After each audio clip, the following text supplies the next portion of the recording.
به زیر پرچم ایران نشستیم و در را جز به روی عشق بستیم. به یمن عشق در ناب سفتم و در وصف وطن این گونه گفتم: وطن خاکی سراسر افتخار است که از جمشید و از کی یادگار است.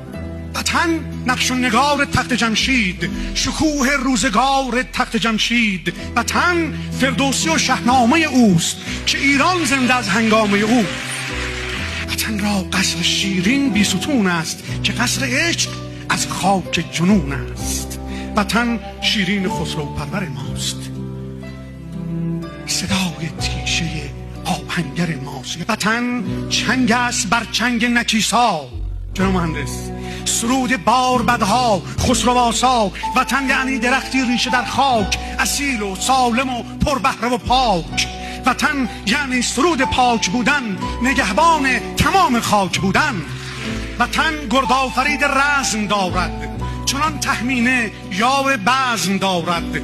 فریدون را فرانک ها بیارند که با ضحاک ها در کارزارند. وطن شوش و چهارزنبیل و کارون، عرس زایندرود و موج جیهون.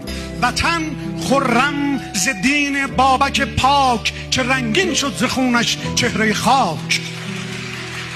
وطن در هیهه چوپان کرد است که دل را تا بهشت عشق برده است. همان کرد سرافراز وطن دوست که صدها کاوه در هر سنگر اوست.